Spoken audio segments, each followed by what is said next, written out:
अब प्रसंग चल रहा है, ये एक हंसा देश नाम का पंथ है और जिसके प्रवर्तक हैं श्री हंस जी महाराज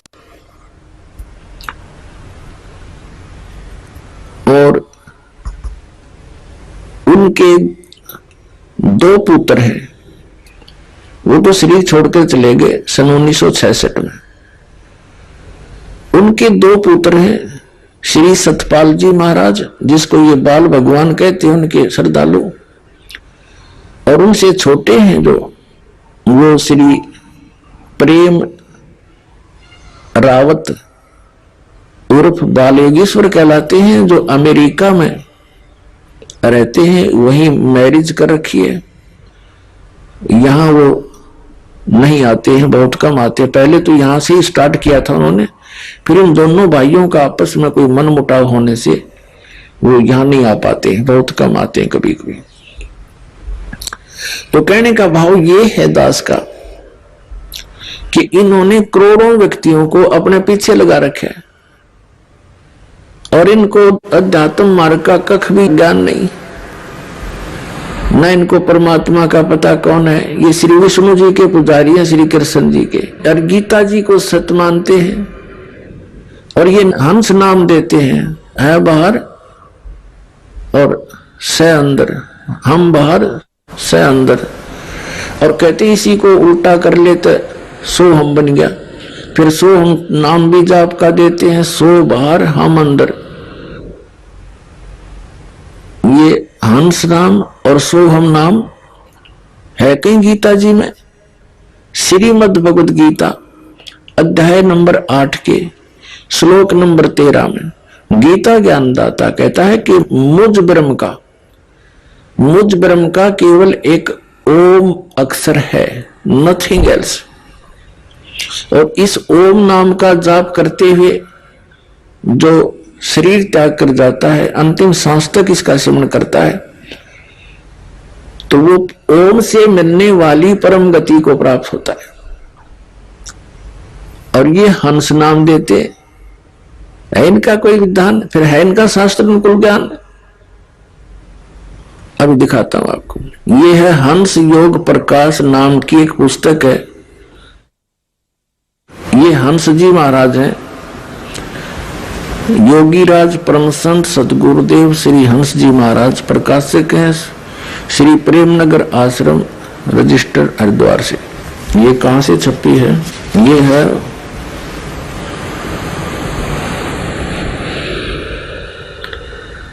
प्रकाशक हैं श्री प्रेमनगर आश्रम, जवाहरलालपुर रोड, हरिद्वार से। ये छापी किसने है? मुद्रक है Rajeshwari photo setters private limited, 2/5, Punjabi Bagh, नई दिल्ली। इतने ये देखिएगा दो शब्द, श्री श्री 108 श्री सदगुरुदेव परम संत योगी राज श्री हंस जी महाराज आनंद कंद सचिदानंद भगवान के श्री कर कमलों द्वारा इस ग्रंथ की रचना हुई है। यह ग्रंथ विक्रमी संवत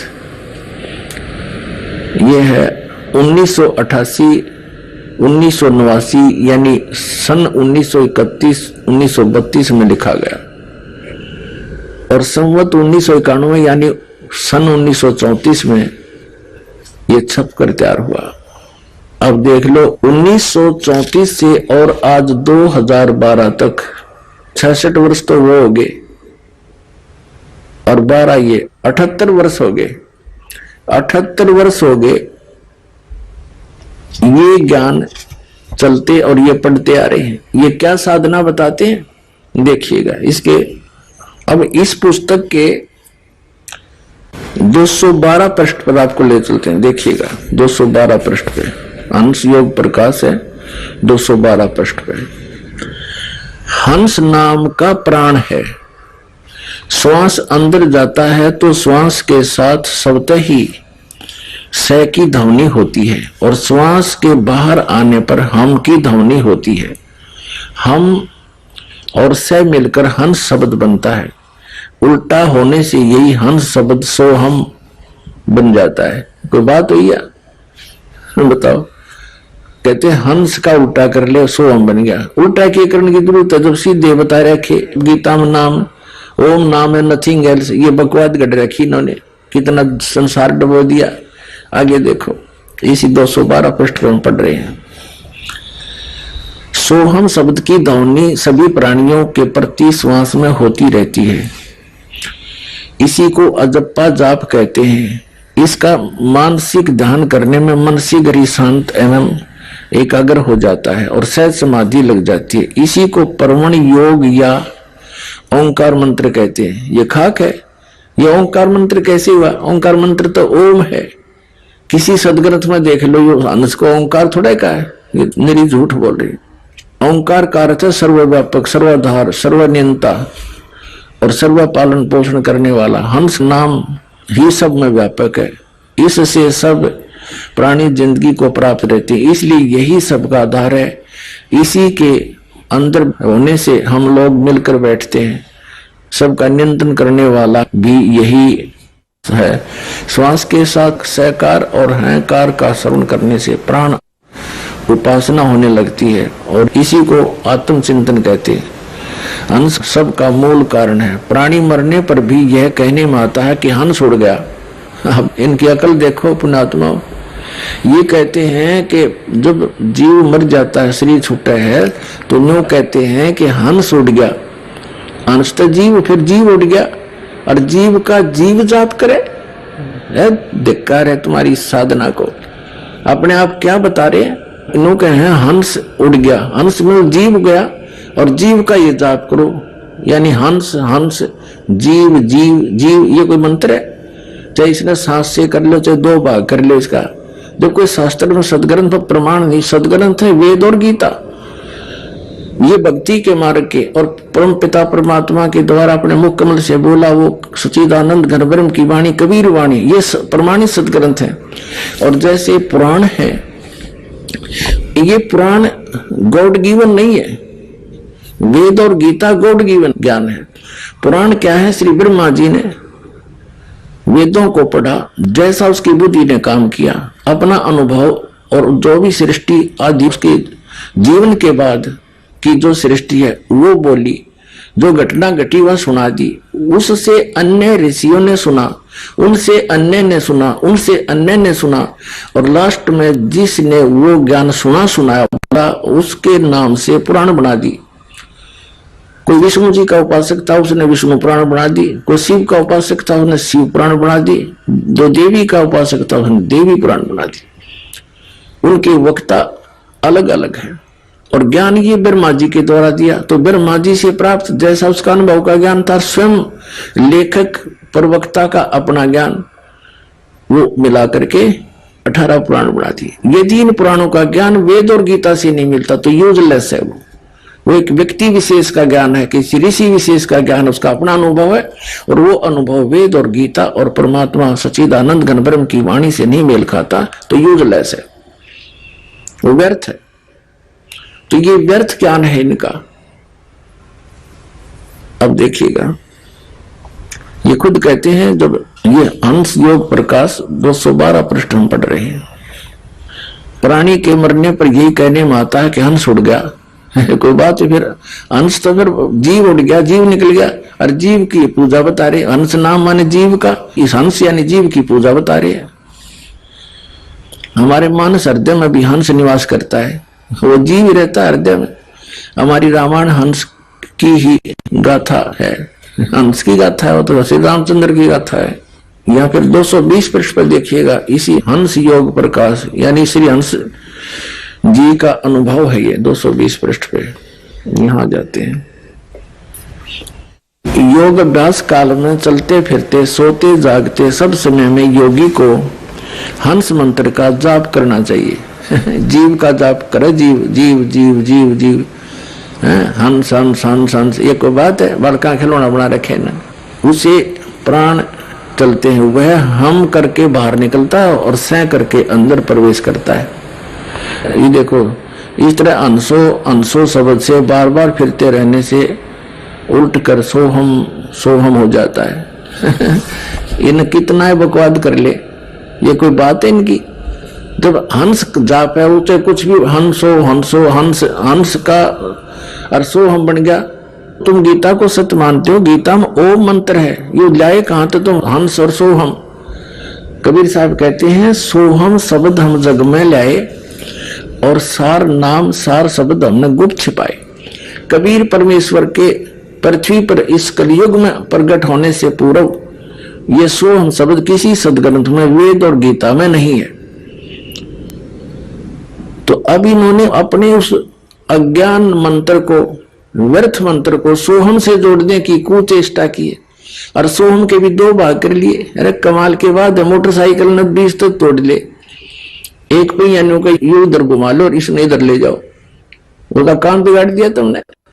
वह बढ़िया बना दी, वह बनी बनाई ठीक थी, वो सीधा ही रहना चाहिए था, वो तभी काम करती। ऐसा भट्ठा बैठा रखे अज्ञानी तत्वज्ञानहीन प्राणियों ने। और कब आगे ये योगेश्वर, महर्षि, मंडलेश्वर, आचार्य और शंकराचार्य के पद प्राप्त करके इनको कह भी ज्ञान नहीं अपने सदग्रंथों और अध्यात्म मार्ग का और भक्ति मार्ग का।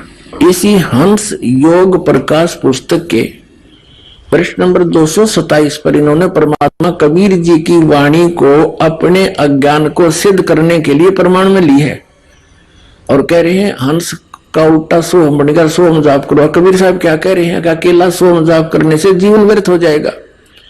अकेला सोहम जाप करने का नहीं है, इसको सोहम सोहम जप मरे व्यर्था जन्म गंवाया।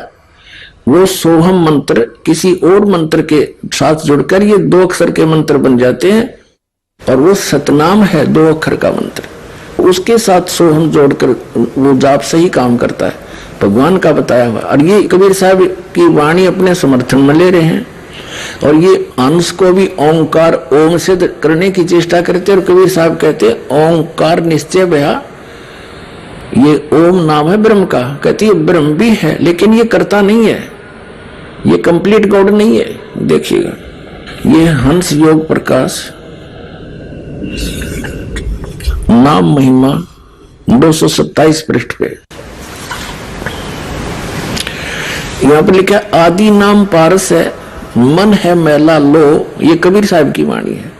परसती कंचन भया और छुट्ट बंधन मो आदि नाम, ये सार शब्द है, ये सार नाम है आदि नाम। आदि नाम निजमूल है और मंत्र सब डार, कहे कबीर निज नाम बिन दूर हुआ संसार।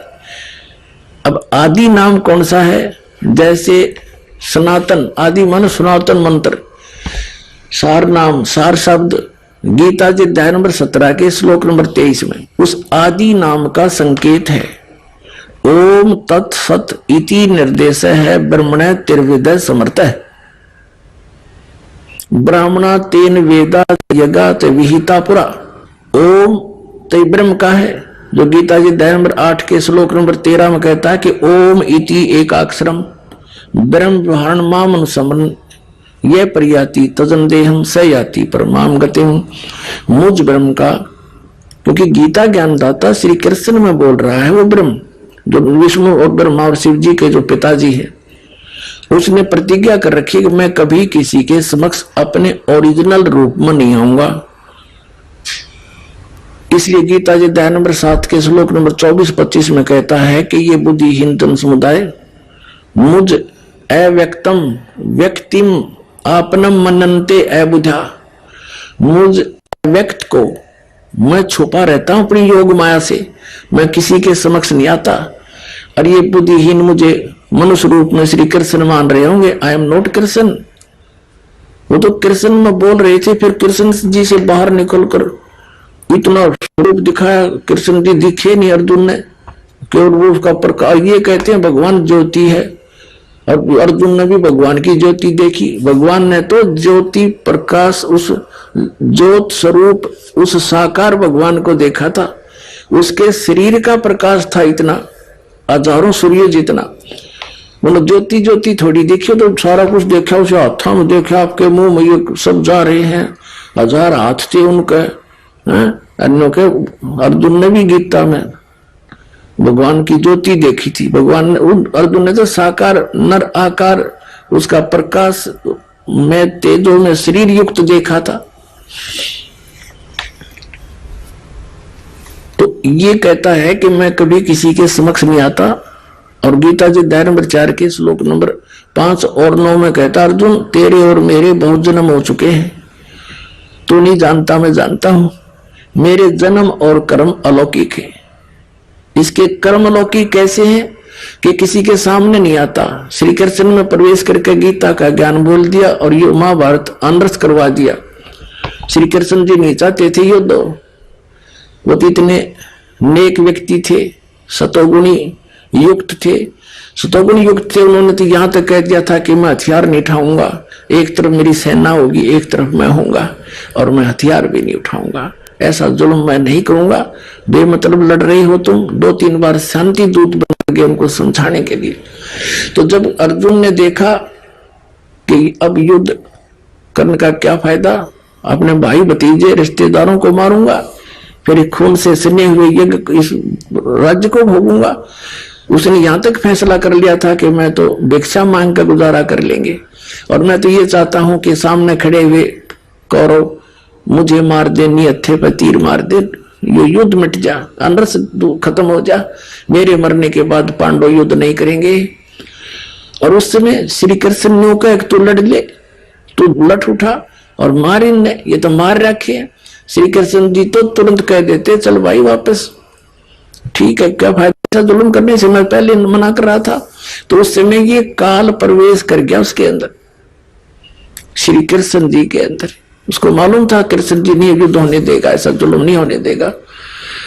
तो इसके जन्म और कर्म ऐसे अलौकिक है। तो गीता जी का ज्ञान ये ब्रह्म बोल रहा है, इसको ब्रह्म बोलते हैं, सरपुरुष भी कहते हैं, इसको सरब्रह्म भी कहते हैं। श्रीमद् भगवद गीता अध्याय नंबर 15 के श्लोक नंबर 16 और 17 में 3 पुरुष हैं। पुरुष कहो, भगवान कहो, मालिक कहो, प्रभु कहो, ब्रह्म कहो, 3 ब्रह्म है। एक सरपुरुष और एक अक्षर पुरुष। सरब्रह्म कहो उसे या सरपुरुष कहो, अक्षर पुरुष कहो दूसरे को, या अक्षर ब्रह्म कहो। और ये दोनों ही, और इनके अंतर्गत जितने प्राणी हैं, सरपुरुष और अक्षर पुरुष, और इनके अंतर्गत जितने भी प्राणी हैं, ये सभी नासवान, इनकी जन्म मृत्यु होती है। ये स्वयं भी स्वीकार करता है मेरे और तेरे बहुत जन्म हो चुके। सरपुरुष सरब्रह्म इस ज्योत स्वरूपी निरंजन भी कहते हैं, इसको काल भी कहते हैं। इसके 21 ब्रह्मांड है। और दूसरा जो अक्षर पुरुष है उसके 7 शंख ब्रह्मांड है, नील पद्म शंख। और तीसरा गीता अध्याय नंबर 15 के श्लोक नंबर 17 में कहा कि उत्तम पुरुष है तू अन्य, इन दोनों से श्रेष्ठ परमात्मा और कोई और है, गीता ज्ञानदाता कह रहा है। और वही तीनों लोगों में प्रवेश करके सबका धारण पोषण करता है, वो अविनाशी भगवान है, उसको परमात्मा कहा जाता है। तो यहां जो गीता अध्याय नंबर 8 के श्लोक नंबर 13 में गीता ज्ञानदाता कहता है मुझ ब्रह्म का, क्योंकि कृष्ण में बोल रहा है प्रवेश करके। मुझ ब्रह्म का केवल एक मंत्र है, नथिंग एल्स। पूरी गीता जी में दूसरे मंत्र जाप करने का कोई प्रावधान नहीं है, संकेत नहीं है। तो वो तो है ब्रह्म का, सरपुरुष का। और ब्रह्म की साधना से, ओम जाप करने से ब्रह्मलोक प्राप्ति होती है। गीता अध्याय नंबर 8 के श्लोक नंबर 16 में कहा कि ब्रह्मलोक पर्यंत भी वहां गए हुए प्राणी भी फिर पुनर्जन्म में आते हैं। यानी ये पूर्ण रूप से मोक्ष नहीं हुआ, परम शांति प्राप्त नहीं हो सकती जब तक जन्म मृत्यु कंप्लीटली नहीं समाप्त होगी। उसके लिए गीता ज्ञानदाता कहता है 18वें अध्याय के 62वें श्लोक में कि अर्जुन तू सर्वभाव से उस परमेश्वर की शरण में जा, उसकी कृपा से तू परम शांति को और सनातन परम धाम को प्राप्त होगा। और उसके लिए उसने ऑप्शन बता दिया कि तत्वदर्शी संतों की खोज कर ले, उसके कंप्लीट ज्ञान को, संपूर्ण ज्ञान को और संपूर्ण मंत्र भक्ति विधि को मैं नहीं बता सकता, ना मैं जानता, वो तत्वदर्शी संत बताओगे, उनसे खोजो, उनसे पूछो। और गीता अध्याय नंबर 15 के श्लोक नंबर 4 में कहा कि तत्वदर्शी संत की प्राप्ति के उपरांत परमेश्वर के उस परम पद की खोज करनी चाहिए जहां जाने के बाद साधक फिर लौटकर कभी संसार में नहीं आते। और जिस परमेश्वर ने सारे ब्रह्मांडों की रचना की है, यानी संसार रूपी वृक्ष की प्रवृत्ति जिससे विस्तार को प्राप्त हुई है, अर्थात जिसने सारे ब्रह्मांडों का विस्तार किया है, और मैं उसी की शरण में हूं, केवल उसी की भक्ति करनी चाहिए और की नहीं। अपने भी मना कर दी उसने। अब उसके मंत्र कहां बताए हैं? गीता जी अध्याय नंबर 17 के श्लोक नंबर 23 में ओम तत्सत इति निर्देश है ब्रह्मण त्रिविध समर्थ है। उस सच्चिदानंद घन ब्रह्म की, उस सच्चिदानंद घन ब्रह्म की साधना के 3 मंत्र का निर्देश है। निर्देश मीन फाइनल डिसीजन, उसमें कोई अग्रम अग्रम नहीं, ये इससे अतिरिक्त कोई मंत्र करना ही नहीं। ओम तो ब्रह्म का, सरपुरुष का, और तत् और सत्य सांकेतिक है। ये सत मंत्र भी कोड वर्ड है, ये दास के पास उपलब्ध है। और सत शब्द ये सार शब्द है, सार नाम, ये भी इस दास के पास, इस पृथ्वी में 21 ब्रह्मांड में किसी के पास नहीं। तो उसको आदि नाम कहते हैं, वो आदि नाम है।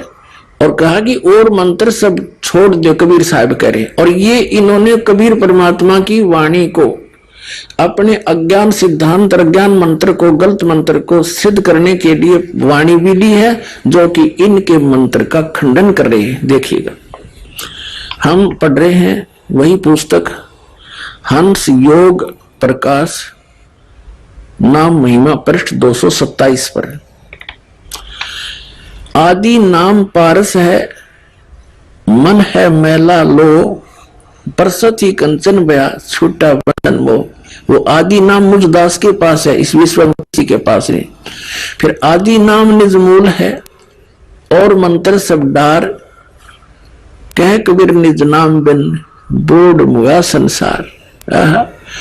ये आदि नाम तो मूल है, बिल्कुल सबकी जड़ है, और मंत्र हैं डार, शाखा है। जैसे ये ओम तत्सत, ये सत जो मंत्र है तीसरा, ये परम अक्षर ब्रह्म का है, ये कोड वर्ड है, ये तो है आदि नाम, ये तो जड़ असली मंत्र है। और ओम और तत् भी सांकेतिक है, कोड वर्ड है। ये है शाखा, डार है समझो। और तो एक पेड़ का कंप्लीट ही हो, पेड़ में मूल भी हो और डार भी हो, तभी तो वो पेड़ है। डारन काट दे तो मूल के करेगा, मूल छोड़ दिया तो डार कहां से रहेंगी? तो वो कंप्लीट ही होना चाहिए, तभी लाभ होगा। ये लिखा है आदि नाम निज मूल है, और मंत्र सब डार, कहे कबीर निज नाम बिन बोध हुआ संसार। यह बताया कि कोटि नाम संसार में, ये हंस और ये आदि, ताते मुक्ति न होए। आदि नाम जो गुप्त जप, आदि नाम जो गुप्त जाप, बूझे बिरला कोई। फिर कहे राम राम सब कोई कहे, नाम न जाने कोई, नाम चीने सतगुर मिले, नाम कहावे सोए। यानी वो मंत्र है अलग, राम राम कहने से नहीं, वो 3 मंत्र का जाप राम नाम है। ओंकार निश्चय भया, सो करता मत जान, और सच्चा शब्द गुरुदेव का, पर्दे माहे पछाड़। वो दास बताओगा, कोड वर्ड होते हैं, वो पर्दे में दिए जाते, ये दास आपको देगा। ये तीनों मंत्र कंप्लीट, इनमें से जो ओम मंत्र और साथ में तत् सांकेतिक है, ये 2 अक्षर का सतनाम बन जाता है। इनका श्वास वो श्वास से जाप है। एक सोहम को अलग करके जपना महामूर्खता है। ये तो मोटरसाइकिल के 2 हिस्से भी इससे काट ले, अन्यों को ये इधर ले जा, इसको इधर ले जाए, ये ओके होगी। काम बिगाड़ दिया सारा होता है।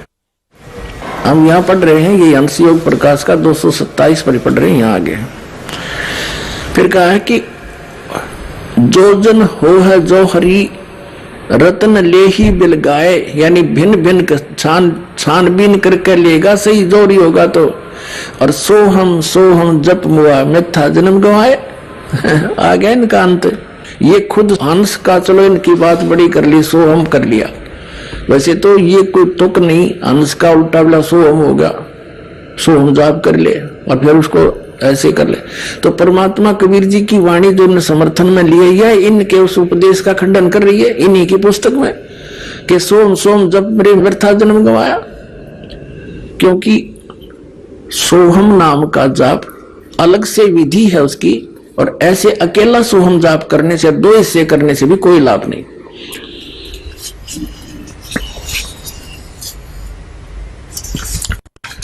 अब ये क्या बताते हैं, अन्य क्रियाएं बताते हैं। एक प्रकाश क्रिया, आंखें बंद करके प्रकाश देखे और कान बंद करके दोनों सुने, और जीवा को उलट के तालू पे ला ले, तीसरा अमृत क्रिया के इनका अकल है। कहते फिर तालू पे से कुछ टपकने शुरू हो जाएगा, न तो मुंह में सारे में लाल भरी है राल, ये सारे टपके। इनको खेचरी मुद्रा के भी नहीं पता।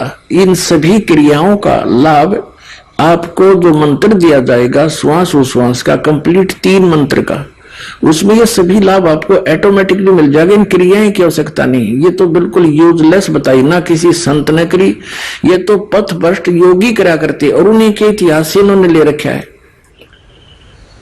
उपनिषद क्या है? उपनिषद एक ऋषि विशेष का अपना अनुभव है। जैसा भी उसने अपने सारे जीवन में भगवान की भक्ति करके जो उपलब्धि हुई, और यदि उस ऋषि का अनुभव वेदों से नहीं मिलता है तो यूजलेस है। जैसे ये सत्यार्थ प्रकाश महर्षि दयानंद आर्य समाज प्रवर्तक का अनुभव है, और ये एक उपनिषद का रूप धारण कर चुका था। अगर इस दास पर परमात्मा की दया ना होती तो इसकी अपोल पाट दी, इसमें कख भी नहीं, सत्यार्थ प्रकाश सारा वेद विरुद्ध ज्ञान भया पड़ा इसके अंदर। तो इसकी ऐसी स्थिति हो गई थी, श्रद्धालु लोगों ने वेदों को पढ़ना ही छोड़ दिया था, ये मानकर के महर्षि दयानंद वेदों का विद्वान था, और इन्होंने जो साधना की वेद अनुसार की है, और वेदों वाला ज्ञान इन्होंने सिंपल करके सत्यार्थ प्रकाश में अपना अनुभव लिख दिया। तो ये सही है। अब दास ने वेदों से तुलना करके दिखाई सत्यार्थ प्रकाश की, सारा वेद विरुद्ध ज्ञान उसके अंदर था। इसका समय आने पर फिर आगे प्रकरण चलाएंगे, पहले इनसे निपट लें। तो ये जो उपनिषदों से इन्होंने क्रियाएं ली हैं, ये उन ऋषियों की अपना अनुभव है जो वेद ज्ञानहीन थे, तत्व ज्ञानहीन थे, उनको वेदों का ज्ञान नहीं था, और अन्य साधना करके अपना जीवन नाश करके आने वालों के लिए वह छाप छोड़ के बना का अपना अनुभव। अब देखिएगा, ये है हंस योग प्रकाश 290 पृष्ठ पे, हम 291 पर पढ़ेंगे। यहां पर खेचरी मुद्रा विधि, देहांत काल में परम पद कैवल्य मोक्ष होता है। इन 4 मुक्तियों में से एक मुक्ति है। तालु छिद्र के ऊपर जीवा प्रवेश करके एक घड़ी मात्र खेचरी मुद्रा स्थित रहे, और योगी को सर्प बिच्छू आदि का विष न लगे, और बुढ़ापा रोग मृत्यु को जीत जावे, वाली पलित जो चमड़ा ढीला होकर सलोटे पड़ती है न होवे। बता, अब ये क्या बता रहे हैं कि तालू पर जीभ लाने से आदमी ना तो मरे ना उसका रोग होए। या खेचरी मुद्रा श्री हंस जी करा करते, ऐसे बुरी बीमारी हुई, घुटने में रोग हो गया और बुखार से तड़प कर मर गए, और भूत प्रवेश कर गए उस साधना से। तो खा कहिया साधना। अब थोड़ी सी झलक और दिखा दो एक बहन की। ये श्री हंस जी महाराज यही क्रियाएं करा करते, जो आज इनके सुपुत्र श्री सतपाल जी और श्री प्रेम रावत जी जो अमेरिका वाला, वो बता रहे हैं, करोड़ों जीवों को पीछे लगा रहे।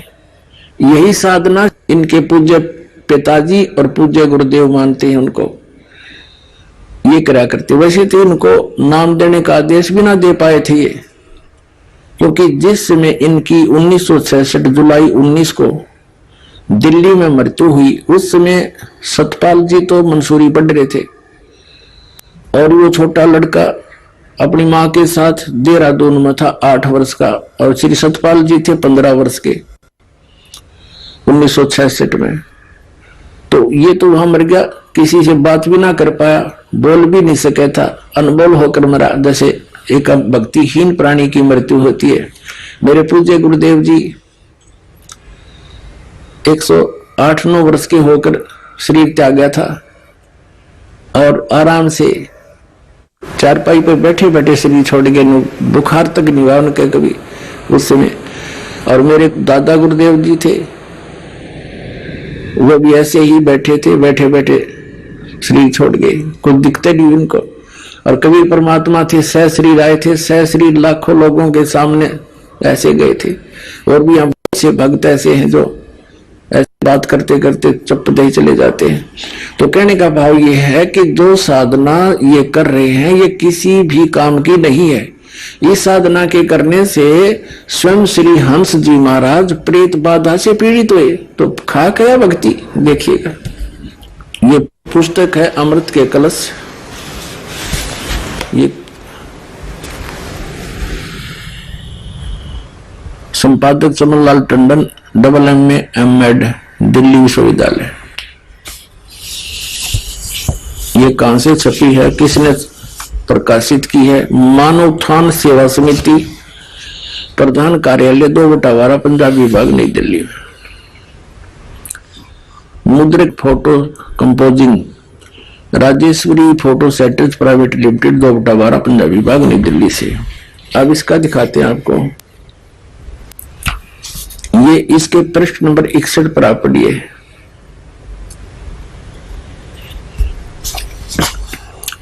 सन 1922-23 में श्री महाराज जी को उपदेश हुआ। नाम लिया इन्होंने, एक स्वरूपानंद महाराज से, नंगली वाले थे। और 1926 में गुरु महाराज ने उन्हें उपदेश देने की आज्ञा दे दी। उपदेश प्राप्त करने के पश्चात श्री महाराज जी गुरु महाराज की शरण में रहकर उनकी आज्ञानुकूल साधना में प्रचार में अपना जीवन को लगा दिया। उपदेश के पश्चात श्री महाराज जी ने अपने गांव के पास उत्तराखंड की तपोभूमि में कई वर्ष कठोर तप और भजन किया। मानव उत्थान सेवा समिति श्री सतपाल जी महाराज की प्रेरणा से हंस स्मृति में वहां एक स्मारक बनाने का फैसला कर चुकी है। अब हम ये बताना चाहते हैं, कठोर तप किया और भजन किया। क्या तप किया और कौन सा भजन किया? गीता जी अध्याय नंबर 17 के और श्लोक नंबर, अभी दिखाता हूं, क्योंकि ये रह कर एक मरना पड़ेगा, जब भी पुराना पेंट उतरेगा और तब ओरिजिनल टेकेगा। अब दिखाते हैं गीता जी अध्याय नंबर 17 में और श्लोक नंबर ये दिखाते हैं आपको। उसमें कहा, ये देखिएगा, श्रीमद् भगवद गीता, गीता प्रेस गोरखपुर से प्रकाशित है, जयदयाल गोविंद का इसके अनुवादक है। 17वें अध्याय का ये 5 से शुरू करते हैं। ये 5वां श्लोक है। जो मनुष्य शास्त्र विधि से रहित केवल मन कल्पित घोर तप को तपते हैं, दंभ और अहंकार से युक्त, कामना आसक्ति और बल के अभिमान से युक्त है। ये 6ठे में 5वां आपने पढ़ लिया। वे श्री रूप से सचित मुझ भूत समुदाय को और अंतःकरण सचित मुझ परमात्मा को भी कष्ट करने वाले हैं, मुझे भी दुखी करते हैं। सब घोर तप कठोर तप करने वाले अज्ञानियों को तो असुर स्वभाव के जान। बता, गीता अध्याय नंबर 16 के श्लोक नंबर 23 में कहा है कि शास्त्र विधि को त्याग कर जो मनमाना आचरण करते हैं उनकी ना तो कोई मोक्ष हो, गति हो, ना तो उनको गति प्राप्त हो, ना उनका कोई सुख हो और न ही कोई सिद्धि प्राप्त हो, ना उनकी परम गति हो, तो यूजलेस। तो इन्होंने शास्त्र विधि का मनमाने अपने कल्पित घोर तप की साधनाएं की, तो जिससे इसकी क्या दुर्गति हुई, क्या हाल हुआ श्री हंस जी का, देखिएगा। अब हम आगे हैं वही पुस्तक अमृत के कलश और पुस्तक 61 पृष्ठ पे। यह पढ़ लिया आपने कि 1923 में इन्होंने दीक्षा प्राप्त की। 22-23 में श्री हंस जी महाराज को उपदेश हुआ और 1926 में इनको नामदान करने का आदेश दे दिया उस स्वरूपानंद जी नंगली वाले ने। और फिर इन्होंने उत्तराखंड में कई वर्ष तक कठोर तप और भजन किया। भजन खा क्या हंस, हंस यहाँ पे कह रहे हैं जीव को हंस कहते हैं, जो शरीर छोड़कर जाता आदमियों का हंस उड़ गया, इसका वो जीव उड़ गया। जीव उड़ गया तो जीव की पूजा जीव कर रहा है। जीव जीव जीव जीव, उसने दो भाग कर ले चाहे एक कर ले, हंस को चाहे जीव को, इनके शब्दों में। अब इस साधना को 40 वर्ष करने के उपरांत श्री हंस जी महाराज को प्रेत बाधा का शिकार होना पड़ा। जब भूत भी नहीं हटे इन साधनाएं, तो खा के इनकी भक्तियां। अब देखो इसके 383 पृष्ठ पे, ये अमृत के कलश पुस्तक चल रही है, 383 पृष्ठ पे। 1963 में, 1923 में नाम लिया, 1963 में 40 वर्ष के उपरांत कुछ लोगों ने 1963 में कुछ लोगों ने महाराज जी पर झूठे मुकदमे कर दिए। नाना प्रकार के झूठे इल्जाम उन पर लगाए गए। फिर महाराज जी को कचहरी में बुलाने के लिए एवं उनका निरादर करने के लिए, मान हानि करने के लिए बहुत से षड्यंत्र रचे गए। श्री महाराज जी उन दिनों बंबई में थे। श्री महाराज जी को कचहरी में न जाना पड़े, इसके लिए उनको अस्पताल में भर्ती कर दिया गया। जब महाराज जी ने कहा कि तुम मुझे अस्पताल में क्यों दाखिल कर रहे हो, तो कहा कि महाराज जी आपके नाम के सम्मन जारी हो गए हैं और आपको दिल्ली कोर्ट में बुलाया है। महाराज जी ने कहा लेकिन मैं बीमार तो हूं नहीं, यह तो झूठ ही होगा।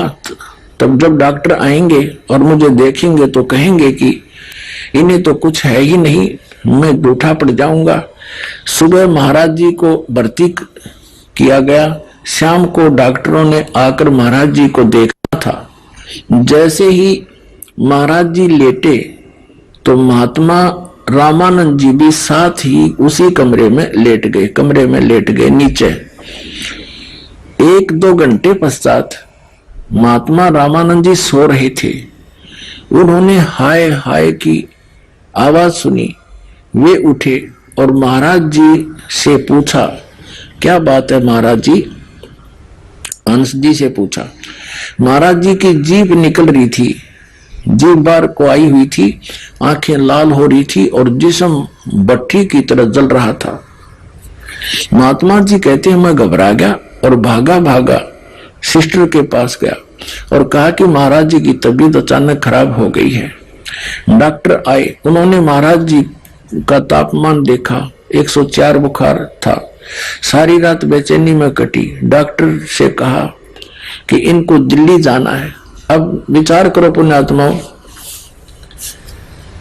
104 बुखार में जीभ निकला करे, उसमें भूत आ गया है और भूत बढ़ गया, लाल आंख होगी, जीभ बाहर निकल आई और हाय हाय कर रहा, तो उसमें प्रेत आ गया। देखो आगे कंप्लीट स्पष्ट हो जाएगा। अब हम 383 पर आ गए हैं। इनका तो सम्मन आया हुआ है। डॉक्टर से कहा इन्होंने दिल्ली जाना है। डॉक्टर ने कहा कि इस हालत में ये दिल्ली नहीं जा सकते। झट डॉक्टर ने एक मेडिकल सर्टिफिकेट दे दिया। महाराज जी की तबीयत लगभग 1 महीने के लिए खराब रही, वो भूत रहा 1 महीने। हम सब लोग घबरा गए। कभी कभी बुखार इतना तेज हो जाता था कि महाराज जी की आंखें एकदम लाल हो जाती थी। जब कुछ दिनों के बाद महाराज जी होश में आए तो महात्मा रामानंद जी ने कहा, यानी बेहोश थे वे 1 महीना, थोड़ा चेत पड़े रहे, वो भूत लौटा रहा उसमें, वो तो इसको परेशान करा दे तोड़ दी इसकी बुढ़ेगी। देख हम घबरा गए। महाराज जी की आंखें एकदम लाल हो जाती थी। कुछ दिनों के बाद महाराज जी होश में आए तो महात्मा रामानंद जी ने कहा, महाराज जी आप तो अच्छे भले सो रहे थे, एकदम आपको क्या हो गया? इतनी आपकी हालत कैसे खराब हो गई? तो महाराज जी ने कहा कि जैसे मैं लेटने लगा तो मैंने कहा, हे गुरु महाराज अब मेरी लाज आपके हाथ में है। ये लोग झूठे मुकदमे बनाकर मुझे कचहरी में खड़ा करना चाहते हैं। मैं बीमार तो हूं नहीं हूं, ये लोग झूठा मेडिकल सर्टिफिकेट भेजेंगे तो यह तो झूठ ही होगा। बस जैसे ही यह मन में आया और मैं लेटा तो मुझे बुखार चढ़ना शुरू हो गया और उसी से आज मेरी हालत होगी। गुरु महाराज जी ने मेरी लाद रखी और सचमुच मुझे बीमार कर दिया। हम विचार करो पुण्यात्मा, गुरु महाराज स्वस्थ कराया करें कि बीमार कराया करें। इनके गुरु महाराज भी भूत बन रहे, जब इन्हें याद की वो भूत आ पड़ा इसमें। और जब ऐसा बुरा हाल भूत प्रेत बाधा से होता है, 1 महीने तक उसकी ब्रेन मट्टी रही, खावे न पीवे, होश में नहीं आया। आगे देखो फिर वो भूत कैसे निकाला गया, देखिएगा। और गुरु महाराज ने मेरी लाज रख ली, मुझे सचमुच बीमार कर दिया। कुछ प्रेमियों ने कहा शायद लोगों ने जादू टोना कर दिया है। महाराज जी कभी कभी पीड़ा में कराते थे, हाय मैं मर गया। वाह भाई वाह, देखा, हाय मैं मर गया, यानी ऐसी हालत। अरे ये नो कह रहे थे इस खेचरी मुद्रा करने से रोग निकट नहीं आवे, बुढ़ापा निकट नहीं आवे, सलवट नहीं अपने शरीर में के आगे अड़ीवा इनकी साधना क्या आड़े अड़ीवा। ये देखिएगा, हाय मैं मर गया और बहुत कमजोर हो गए थे, हो गया। एक गुजराती बाई एक पंडित को लाई जो ऊपरी हवा का इलाज करता था, भूत का डनिया बुलाया, फिर झाड़े लड़िया ना, देखो ऊपरी हवा का इलाज करता था। तो उसने महाराज जी को देखकर कहा कि अरे इनको तो किसी ने कुछ कर दिया है और ये तभी ठीक होंगे जब इनकी नजर उतारी जाए और चौराहे की पूजा की जाए। पंडित जी ने एक मंत्र बताया जो नजर उतारते समय बोला जाएगा। सारी सामग्री मंगाई गई और पंडित जी को उसकी दक्षिणा दे दी गई। झाड़ी लानी है कि वो विधि बताया गया, ऐसे कर लियो, वो विधि बता गया, ये मंत्र बोल दियो, ये ऐसे ऐसे सामग्री लाओ, मटके में घड़े में रखो और रात के 12 बजे चौराहे पर रखा आइयो। भूत जब प्रसन्न होगा, जब इसका पीछा छोड़ेगा तुम्हारे गुरु जी का।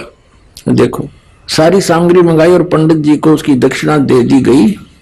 और महात्मा रामानंद जी जो स्वयं ब्राह्मण परिवार के हैं, उन्होंने इस कार्य को अपने हाथों में लिया। लगभग 5-7 प्रेमी वहां पर थे हॉस्पिटल के कमरे में। रात के 12 बजे उस सामग्री को एक कलश में रखकर चौराहे में रखना था। रामानंद जी ने नजर उतारने के बाद कहा कि कौन मेरे साथ चलेगा। सभी भयभीत हो रहे थे, ये चेले डर गए, भूता थे, सभी भयभीत हो रहे थे। अंत में उन्होंने डांटकर कहा अरे डरते क्यों हो, मैं भी तो चल रहा हूं, क्या भूत हमें खा लेगा। वो भूत का डर मत है और मटके में लेकर चले उसको। फिर अंत में उन्होंने एक दूसरे महात्मा को तैयार किया। घनघोर वर्षा हो रही थी, तेज हवा चल रही थी। जैसे ही महात्मा जी कमरे से बाहर निकले, आनंद उस गढ़े नरभूत ने लेकर, तो तेज आंधी से दरवाजे ने इतनी आवाज की और हवा के अंदर आने से महाराज जी जोर से चिल्लाए। कौन चिल्लाया? हंसराज जी चिल्लाए। वो रामानंद ठाकर भूत ने लेकर चला, दरवाजा खोला, उसको एकदम बड़ाक जैसी लागी, तेज हुआ था। और डोके महाराज जी चिल्लाए, हंस जी चिल्लाए, फिर किलकी मारी भूत ने। देखो जैसे ही महात्मा जी कमरे से बाहर निकले तो तेज आंधी से दरवाजे ने इतनी आवाज की, हवा के अंदर आने से महाराज जी यानी हंस जी भी जोर से चिल्लाए। तो रामानंद जी भी कांप उठे और डर गया, और उनका झाड़ी लानिया भी डर गया और भयभीत हो उठे। और मन में यह ख्याल आया कि फिर वापस कमरे में चले, लेकिन फिर धैर्य बांधकर और नाम का सुन कर, नाम खाक था तुम्हारे पास, हंस हंस, उसका वो 2 भाग करे। वे चौराहे की तरफ उस कलश को उठाए वे चल रहे थे। दूसरे महात्मा छाता लिए हुए चल रहे थे। चौराहे में रखकर जैसा पंडित जी ने बताया था पीछे मुड़ाए, हो गया कल्याण। इस अंश जी का ये साधना करता था। ये कौन सी अभी दिखाता हूं, तो ये सारा समुदाय करता है। अब हम लेते हैं पुस्तक हंस योग प्रकाश, देखिएगा, जो श्री हंस जी यानी जिसमें भूत बढ़ रहे थे उसके कर कमलों से लिखी गई है ये। और ये कहां से प्रकाशित है? प्रकाशक हैं श्री प्रेमनगर आश्रम, रजिस्टर हरिद्वार, संपर्क कार्यालय अंसादे 2/12 पंजाबी विभाग नई दिल्ली से। मुद्रक है Rajeshwari photo setters private limited 2/12 Punjabi विभाग नई दिल्ली से। ये 2 शब्द में स्पष्ट लिखा है कि श्री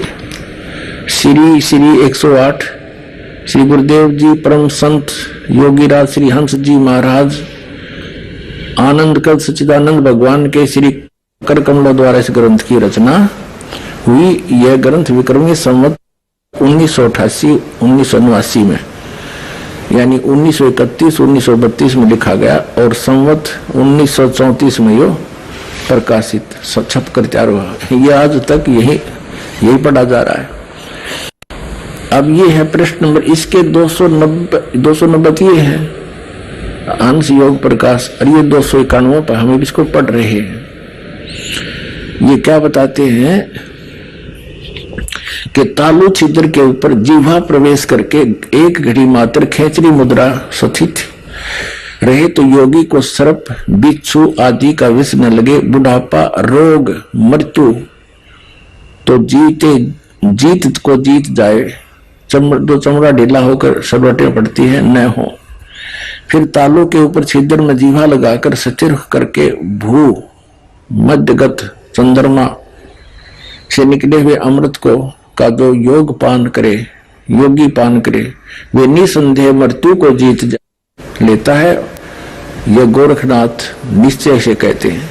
अब यह साधना की श्री हंस जी ने और ये कैसे मरा आगे दिखाएंगे। अपनिएगा 291 पृष्ठ पे 292 पृष्ठ पे 91 हमने पढ़ लिया।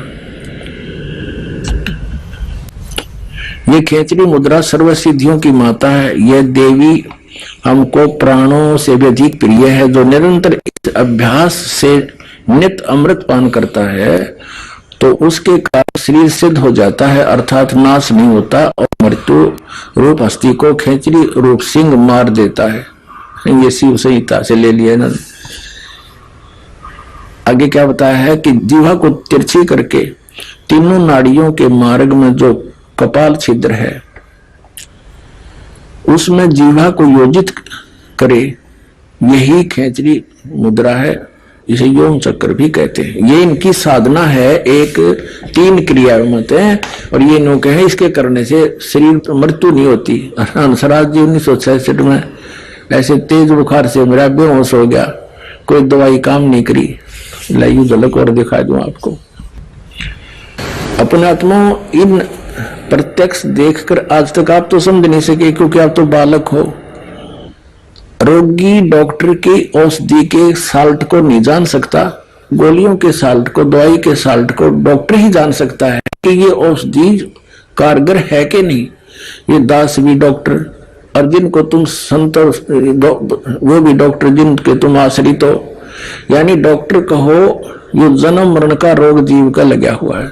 जब तक इसका नाश नहीं होगा इतनी परम शांति नहीं हो सकती, जिसके विषय में गीता जी अध्याय नंबर 18 के श्लोक नंबर 62 में और गीता अध्याय नंबर 15 के श्लोक नंबर 4 में कहा है कि तत्वदर्शी संत की प्राप्ति के पश्चात परमेश्वर के उस परम पद की खोज करनी चाहिए जहां जाने के बाद साधक फिर लौटकर कभी संसार में नहीं आते। 18वें अध्याय के 62 में श्लोक में कहा कि अर्जुन तू सर्वभाव से उस परमेश्वर की शरण में जा, उसकी कृपा से तो परम शांति को सनातन परम धाम को प्राप्त होगा। तो ये जन्म मृत्यु का रोग कटेगा तभी तो परम शांति होगी। तो ये दास भी अध्यापक और जिनको तुम अध्यापक मान रहे हो वो भी अध्यापक, ये शास्त्र विरुद्ध ज्ञान दे रहे। ये शिव संहिता यानी किसी व्यक्ति विशेष ने, शिव जी का पुजारी ने अपना अनुभव लिख दिया या फिर किसी उपनिषद से, तो इनसे जो उस अनुभव को आधार मानकर चल रहे हैं, अरे उसको करने से इनका क्या हाल हुआ ला दिखाते। अमृत का कलश पुस्तक फेर लेते हैं।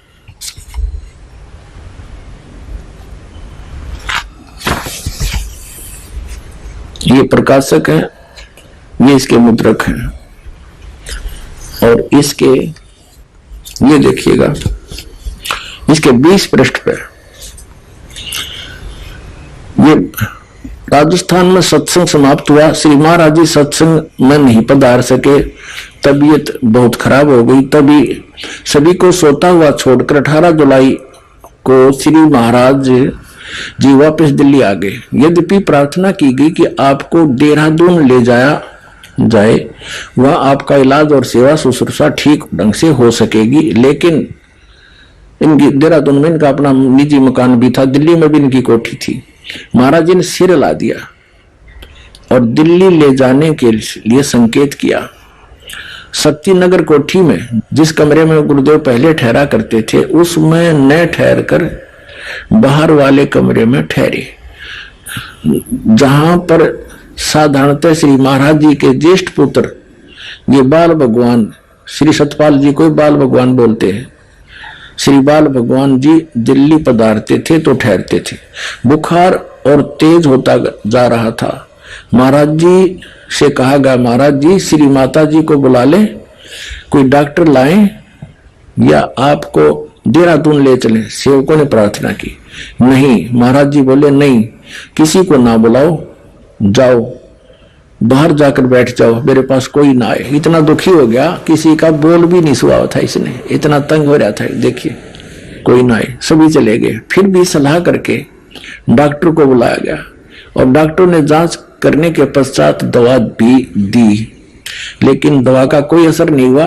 बुखार और तेज होता गया। सिर पर बर्फ की पट्टी लगाकर रखेगी, लेकिन तापमान नीचे आने का नाम नहीं ले रहा था। ऐसा लगता था कि बाह्य उपचारों से कुछ होने वाला नहीं है क्योंकि श्री महाराज जी योग मुद्रा में पहुंच गए थे। ये है इनकी अटकल मूर्ख बनाने की, बुरा हाल हो रहा कर रहा है, अन्य को योग मुद्रा में पहुंच गए, वो बेहोश होगा बुखार के दबाव से और मृत्यु होगी। सारी रात तड़प का अगले दिन 19 जुलाई को इसकी मृत्यु होगी। ये देखो, ये वही 20 पृष्ठ पे हम पढ़ते हुए आ रहे हैं। सावन मास की सोमवती अमावस्या की अमृत बेला ब्रह्म मुहूर्त 19 जुलाई 1966 की प्रातः 3 बजे जगत से ये महान पुरुष हंस प्रभु संसार से महाप्राण कर गए। अब देखो इससे क्या क्या सिद्ध हो गया कि जो साधना ये करते थे उसने कोई इनका प्रोटेक्शन नहीं किया। ये कर ही नहीं सकती। शास्त्र भी गीता मनाचरण जो करते हैं, गीता जी अध्याय नंबर 16 के श्लोक नंबर 23 और 24 में स्पष्ट किया कि बालकों का लेख है।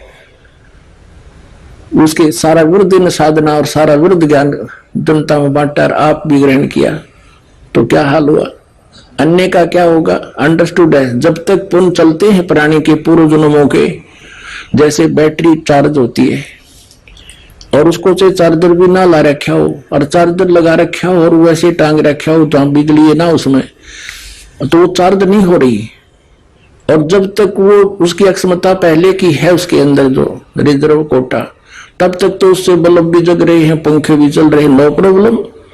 और जब वो एकदम डाउन होएगी क्योंकि चार्जर है ही नहीं, तो सारी प्रॉब्लम जो श्री हंस जी को भोगनी पड़ी 40 साल की साधना के बाद। और प्रेत प्रवेश कर झाड़े ला के निकलवा संत का, प्रेत बाधा दूर हुई। धिक्कार ऐसी भक्ति को। मनुष्य जीवन अपना भी डबो दिया करोड़ों का और सिर पर भार धर दिया इस भोली आत्मा ने।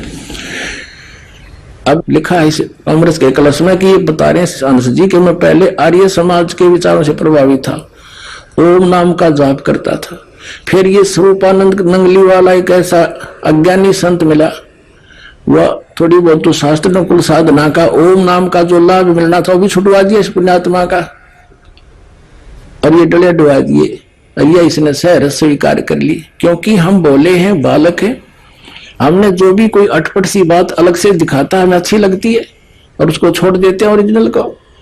तो ऐसे ही दुरुक्ति अपनी कर ली और पूरे करोड़ों की संख्या में और डुबो दिए। इनके पुत्र लग रहे विषय काम में दुनिया के अनमोल जीवन का नाश करने के लिए। मानव जीवन दुर्लभ है, मिले न बारंबार, जैसे तरबूज से पत्ता टूट जाओ दौड़ नहीं लगता डार। अब ये और क्या क्रिया बताते हैं। अब हम फिर हंस योग प्रकाश जो श्री हंस जी की ही करती है, इन्हीं के द्वारा अनुभव लिखा गया अपना। ये देखिएगा, ये हंस योग प्रकाश में आगे हम वो अमृत का कलश हमने रख दी।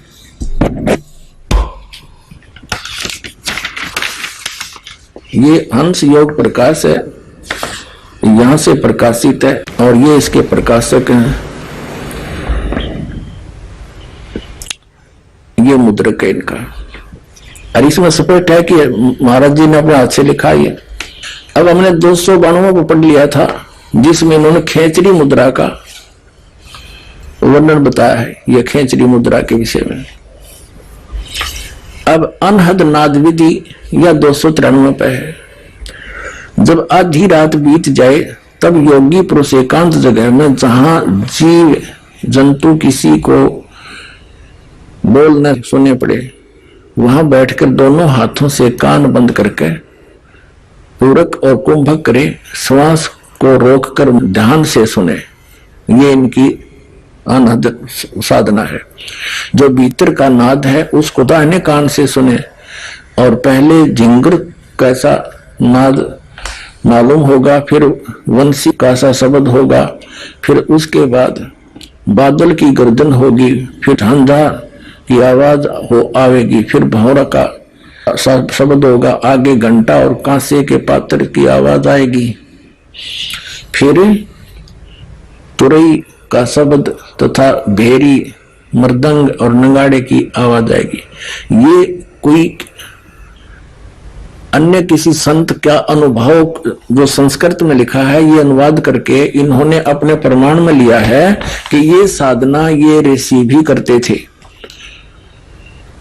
कान बंद करके अंदर अनहद नाद सुनना, ये इनकी क्रिया। और इसको यही साधना एक खेचरी मुद्रा को छोड़कर प्रकाश देखना, अनहद धुन सुनना और पांचों नाम काल के जाप करना, ये राधा स्वामी पंथ वाले बताते हैं। और वही साधना ये इनकी है। सबका मिलजुला के इनका सारा वही खिचड़ी पक रही है, काल के जाल में फंसे पड़े हैं। वर्तमान के अंदर श्री सतपाल जी महाराज जो श्री हंस जी के सुपुत्र हैं, और इनको नाम दान का भी आदेश ना दे पाए क्योंकि तो 1966 में बेहोश होकर मर गए। उस समय श्री सतपाल जी महाराज तो मंसूरी पढ़ रहे थे। ये देखिएगा, ये अमृत के कलश पुस्तक है इन्हीं की। अब वो हंस योग प्रकाश हमने रख दी, अब हम ये अमृत के कलश ये पढ़ रहे हैं। यहां से ये इसका लेखक है, ये यहां से प्रकाशित है और ये यहां से मुद्रित है। अब इसके हमने 20 पर पढ़ लिया था कि 19 जुलाई ब्रह्म मुहूर्त में ये बेहोश होकर मरे थे। यहाँ पर इन्हें पता भी नहीं था, ये ऊपर आपने देख ही लिया, संकेत दिया। महाराज जी को ये राजस्थान से दिल्ली ले आए शक्ति कोठी में, शक्ति नगर कोठी में, और वहां फिर ये डॉक्टरों ने इलाज किया, बुखार तेज होता जा रहा था। महाराज जी इनसे कहा श्री माता जी को बुला दें, ये ने मना कर दिया, किसी को ना बुलाओ, तुम बाहर चले जाओ, बाहर जाकर बैठ जाओ, मेरे पास कोई ना आए। फिर भी सलाह करके डॉक्टरों को बुलाया गया। डॉक्टरों ने जांच करके पश्चात दवा भी दी, लेकिन दवा कोई असर नहीं हुआ। बेहोश हो गए, ये अचेत हो गए, बुखार और तेज हो गया। सिर पर बर्फ की पट्टी लगातार रखी गई, लेकिन तापमान नीचे आने का नाम नहीं ले रहे थे। ऐसा लगता था कि बाह्य उपचारों से कुछ होने वाला नहीं है, क्योंकि श्री महाराज जी योग मुद्रा में पहुंच चुके थे। अचेत हो गया था, बेहोश हो गया। फिर इस तारीख को ये महाप्राण कर गए। 19 जुलाई 18 की ये बात है। सारी रात दुख पाके और प्रातः 3 बजे 1966 को ये महाप्राण कर गए। ठीक है, अब यहाँ 21 पर देखिएगा, इसके 21 पे तुरंत ड्राइवर ने कार में पार्थिव शरीर को रखा और कुछ प्रेमियों के साथ वे देहरादून के लिए रवाना हो गए।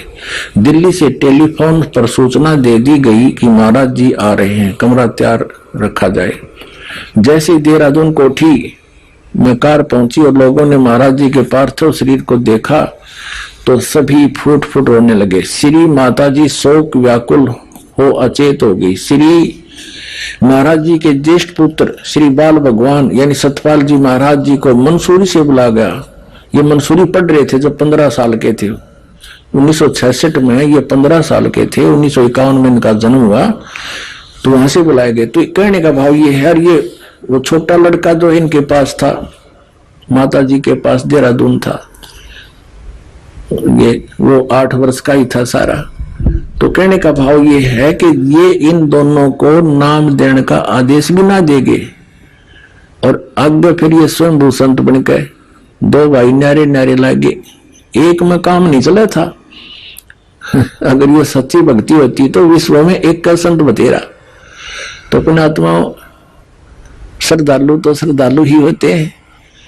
संतों पर विश्वास किया कि बड़े परम संत बड़े पहुंचे हुए होंगे, इनको कख भी पता नहीं।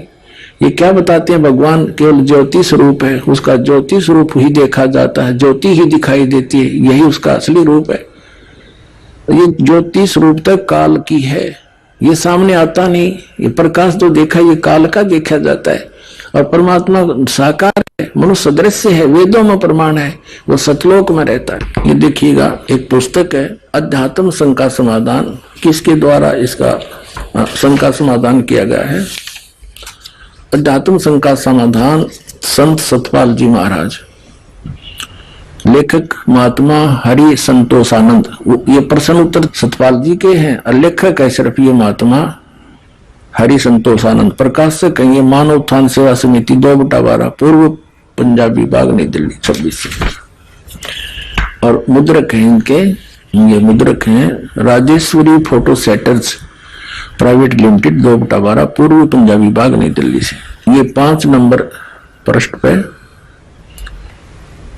श्री सतपाल जी से प्रश्न किया गया कि सभी धर्मों के लोग कहते हैं भगवान एक है, परमात्मा एक है, लेकिन इस एक भगवान या परमात्मा का स्वरूप क्या है? क्या हम भी उसका दर्शन कर सकते हैं? उत्तर श्री सतपाल जी दे रहे हैं, भगवान एक है, वह सहज प्रकाश स्वरूप है। रामचरितमानस में भी कहा कि सहज प्रकाश रूप भगवाना, नहीं पुनि विज्ञान बिहाना। प्रश्न नंबर 9 पर शंका समाधान के प्रश्न किया किसी ने, मानव उत्थान सेवा समिति के मंत्र से भगवान के सच्चे स्वरूप की चर्चा की जाती है, यह बहुत अच्छी बात है, परंतु हम यह कैसे माने कि आपकी संस्था, सतपाल जी से प्रश्न किया, द्वारा बताया गया ज्ञान सच्चा है और बाकी अन्य सभी का ज्ञान झूठा है? उत्तर, हमारे ऋषि महर्षियों तत्वज्ञानी महापुरुषों एवं मनीषियों ने परमात्मा के सच्चे रूप को जानकर ध्यान किया था। ध्यान की अनुभूतियों को उन्होंने ग्रंथों में वर्णन किया है। ज्ञान वह सच्चा है जो तीनों अवस्थाओं में एक सा रहे। जैसे धर्म ग्रंथों में परमात्मा के स्वरूप का वर्णन है, वैसा ही गुरु भी ज्ञान देते हैं तथा ठीक वैसा ही ध्यान अवस्था में अनुभूति होती है। भगवान श्री कृष्ण ने गीता में बताया है कि परमात्मा का सच्चा स्वरूप दिव्य ज्योति परम प्रकाश है। रामायण में भगवान को प्रकाश रूप ही बताया गया। वेद और उपनिषदों में 10 पृष्ठ आगे परमात्मा को दिव्य ज्योति स्वरूप ही कहा गया है। संत कबीर, गुरु नानक, महात्मा बुद्ध, ईसा, मोहम्मद, मूसा ने भी प्रकाश स्वरूप परमात्मा का ही ध्यान किया।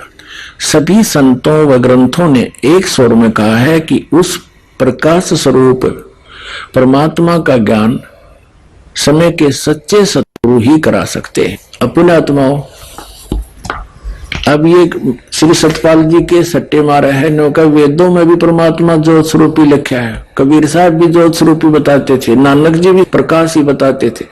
इन्हें खाक पड़ा फिर वेदों को है? अब दिखाता हूं आपको वेदों में क्या प्रमाण है और थोड़ा सा और देखते हैं। और ये किसके पुजारी हैं? ये श्री विष्णु जी के पुजारी हैं और इसी ज्ञान से हम अटे पड़े थे पहले। जैसे ये दास भगवान विष्णु जी का पुजारी था इस तत्व ज्ञान की प्राप्ति से पूर्व, तो श्री कृष्ण जी की मूर्ति बना रखी हमने, घर पर रखी, विष्णु जी की, श्री कृष्ण जी की, श्री रामचंद्र जी की, उन्हीं के अवतार जाने के। और फिर भी कोई पूछते थे एक दूसरे से भगवान कैसा है? कहते तो प्रकाश ही प्रकाश है, वो दिखाई थोड़ा देता है, प्रकाश दिखाई देता है। और यह मूर्ति किस लिए? हाँ भाई समझ रहे, तेरा गजब वो ये सिर पैर नहीं था हमारे। और उसी सत्र का ज्ञान ये आज प्रचार कर रहे हैं जो महात्मा बन के। देखो इसी के 11 पृष्ठ पे शंका समाधान नामक पुस्तक के 11 पृष्ठ पागे 9-10 पढ़ लिया। प्रश्न, श्री राम भगवान के अवतार थे यानी विष्णु जी के, तब फिर उन्होंने लंका पर चढ़ाई करते समय शंकर रामेश्वर की पूजा क्यों की? अब उत्तर श्री सतपाल जी का, अवश्य श्री राम जी भगवान का अवतार थे यानी विष्णु जी का अवतार थे। उन्होंने मर्यादा पुरुषोत्तम भी कहा जाता है। उनका अवतार जगत में भक्त धर्म एवं मर्यादा की रक्षा के लिए हुआ है। इसे हमने सिर्फ इतना ही लेना है, आगे तीसरे और भी बहुत सी अटपट कर रखी है। इसका अर्थ ये भगवान श्री विष्णु जी को मानते हैं और स्वीकार करते हैं कि श्री रामचंद्र जी भगवान यानी विष्णु जी के अवतार थे और श्री हंस जी विष्णु जी के श्री कृष्ण जी के ही पुजारी थे। हंस योग प्रकाश के ये निकी पुस्तक है, इसके 50 पृष्ठ पर ले चलते। पहले तो आपको इनकी सारी उड़ाबाई दिखाता हूं। ये देखिए, हंस नाम से शुरू किया, हंस योग प्रकाश, ये पृष्ठ नंबर 50 है, यह 51 है तो ये इधर 50 है। तो हम यहां पढ़ रहे हैं, शांत स्वरूप शेष पर शयन करने वाले, नाभि कमल से संसार को बनाने वाले, और देखो ऐसे लक्ष्मीपति कमल नेत्र सब लोकांतरों के स्वामी श्री हरि को मेरी वंदना, बारंबार मेरा नमस्कार है। इति सिद्धम श्री हंस जी और श्री सतपाल जी और श्री बालोगेश्वर जिसको कहते हैं श्री प्रेम रावत जी, ये दोनों भाई और इनका पिताजी, ये श्री विष्णु जी के पुजारी हैं। विष्णु जी इज सतोगुण विष्णु। इन 3 भगवानों में से, 3 प्रभुओं में से श्री ब्रह्मा जी रजगुण है, श्री विष्णु जी सतगुण है और श्री शिव जी तमोगुण है। इनमें से ये एक के पुजारी हैं श्री विष्णु जी के। विष्णु जी श्री कृष्ण जी और राम जी के ये पुजारी हैं और अपना अनुभव कथ रहे, हंस नाम जपो, दुनिया को भ्रमित करे। और ये अटपट खेचरी मुद्रा ये किसी सदग्रंथ में प्रमाण नहीं है। इन ऋषियों के या अन्य जो पथभ्रष्ट लोगों के बनाए अनुभव की पुस्तकें मान्य नहीं होती अध्यात्म मार्ग में। देखो, किसी बच्चे ने कोई मैथमेटिक्स की प्रॉब्लम यानी कोई प्रश्न हल कर रखा है और वो गलत कर दिया, तो उसको ठीक करने के लिए हमने मूल पाठ को पढ़ना पड़ेगा। उसमें क्या बात कही गई है उसके मूल को पढ़कर ही आगे वो इक्वेशन, वो प्रॉब्लम यानी प्रश्न ठीक हो सकता है, वो क्वेश्चन का आंसर सही बन सकता है। अगर हम उस गलत को आगे गलत पर चलते रहेंगे तो उससे नहीं हो सकता। तो हमने अपने मूल सदग्रंथों को पुनः देखना पड़ेगा, वेद और गीता और परमेश्वर के द्वारा बोले गए कबीर वाणी को, सच्चिदानंद घन ब्रह्म की वाणी को पुनः देखना पड़ेगा। तब ही हम इस उलझी हुई गुत्थी को ठीक से समझ सकेंगे, सुलझा सकेंगे। अच्छा, यहां तो ये बता दिया, इनका सिर पैर नहीं, कोई जिसको ज्ञान नहीं वो ऐसी अटपट किया करता है। उवाबाई बोलते हैं इसको, कबीर साहब कहते हैं सटदल उवाबाई बकदा, ये उवाबाई बकते हैं। आगे फिर क्या बताते हैं देखिए, ये प्रस्तावना है इनकी, ये प्रस्तावना है, इसमें पृष्ठ कोई नहीं है। इसके यहाँ दूसरे पृष्ठ में लिखा है कि तत्व बोध आदि शास्त्रों में लिखा है कि ब्रह्म का इस प्रकार चिंतन करना चाहिए, जो एकांत में बैठे तो ब्रह्म का ही चिंतन करे और जो परस्पर बात करे तो ब्रह्म की ही करे। किसी को कथन करना हो तो ब्रह्म का ही करे, यही ब्रह्म प्राप्ति का सहज उपाय है। बता, ये ब्रह्म तक काल है और इसका ओम नाम है, वो इन्हें छोड़ दिया। बातें करे ब्रह्म की, कदे श्री विष्णु जी को प्रणाम है और ब्रह्म का चिंतन करे। ब्रह्म तो काल है, उसका ओम नाम है, वो तुमने छोड़ ही दिया। अब देखो दिखाते हैं, अब अपने और सदग्रंथ दिखाते हैं, ये क्या बताते हैं देखिएगा। श्रीमद देवी भागवत में, ये देवी पुराण है, गीता प्रेस गोरखपुर से प्रकाशित है, गीता प्रेस गोरखपुर। इसके संपादक है हनुमान प्रसाद पोदार चमनलाल गोस्वामी और ये यहां से छपी है, गीता प्रेस गोरखपुर से छपी है। इसके 562 पृष्ठ पर और 7वां सकंद है ये 562 पृष्ठ पर हम यहां पढ़ेंगे। देवी का हिमालय को ज्ञानोपदेश, ब्रह्म स्वरूप का वर्णन, ब्रह्म के बारे में बताया। श्री देवी जी कहने लगी, पहले तो अपने बारे में बताया, फिर इसको आगे नकार दिया है। उस ब्रह्म का क्या स्वरूप है यह बतलाया जाता है, जो प्रकाश रूप, सबके अत्यंत समीप में सचित हृदय रूप गुहा में सचित होने के कारण गुहाचर नाम से प्रसिद्ध है और महान प्रद अर्थात परम प्राप्य है। वह समस्त प्रजा के ज्ञान से परे है। वह यह परम सत्य और अमृत अविनाशी तत्व है। सौम्य, उस वेदने योग्य लक्ष्य का तुम वेदन करो, मन लगाकर उसमें तन्मय हो जाओ। सौम्य यह बताया कि परवण ओम धनुष है, परवण कहे ओम ने, ओंकार ने, धनुष है, जीवात्मा बाण है और ब्रह्म को उसका लक्ष्य कहा जाता है। यानी ब्रह्म की उपासना करो, ओम नाम जाप करो। ये देखिए, फिर यहां से शुरू किया है, उस एकमात्र परमात्मा को ही जाने, दूसरी बातों को छोड़ दें। यही अमृत रूप परमात्मा के पास पहुंचाने वाला पुल है। संसार समुद्र से पार होकर अमृत स्वरूप परमात्मा को प्राप्त कराने का यही सुलभ साधन है। इस आत्मा का ओम के जप के साथ ध्यान करो, इससे अज्ञान में अंधकार से सर्वथा परे और संसार समुद्र से उस पार जो ब्रह्म है उसको पा जाओगे, तुम्हारा कल्याण हो। ओम नाम ब्रह्म का है और ओम नाम के जाप से ब्रह्म प्राप्ति है। ये देखिएगा 263 पृष्ठ पर हम पढ़ रहे हैं। वह यह सबका आत्मा ब्रह्म, ब्रह्म लोक रूप दिव्य आकाश में रहता है। अब इस सदग्रंथ से हमने सिर्फ इतना ही लेना था कि ब्रह्म प्राप्ति का, ब्रह्म का जो ध्यान करना है वो ओम नाम के जाप करते समय ओम का ही ध्यान करना है और ओम के जाप से ब्रह्म की साधना पूरी होगी, प्राप्ति होगी, वो ब्रह्म लोक में रहता है।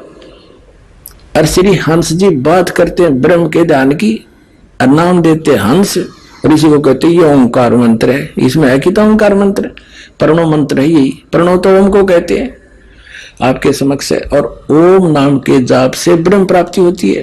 और ये बात करें ब्रह्म प्राप्ति की, नाम दे हंस और क्रिया वो बताओ जो किसी संत ने नहीं की। अब जैसे दास ने कहा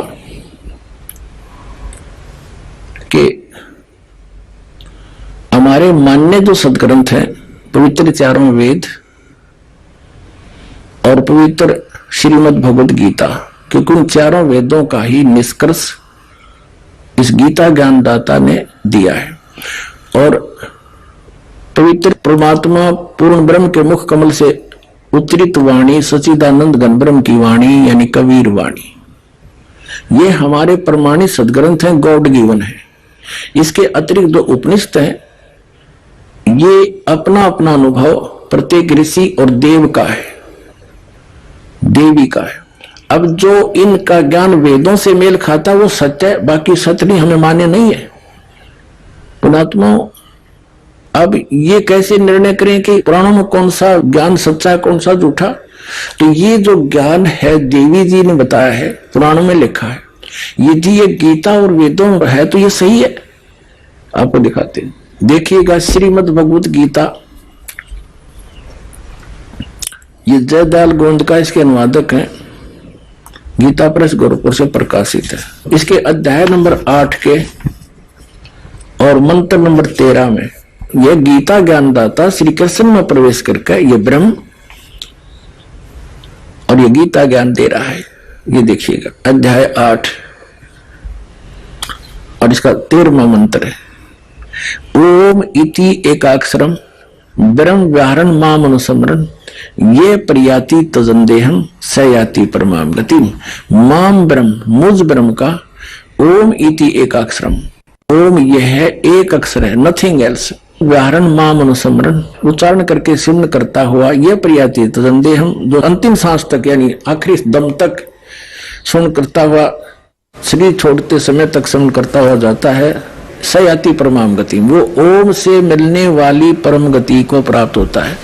तो अब ओम से कौन सी परम गति प्राप्त होती है? आपने श्रीमद् देवी भागवत के 7वें स्कंद में आपके रूबरू कर दी दास ने। देवी जी कह रही है कि मेरी भी पूजा त्याग दो, सब बातों को छोड़ दो, केवल एक ओम नाम का जाप करो। और उसके जाप से ब्रह्म की प्राप्ति होगी और ब्रह्म लोक में रहता है।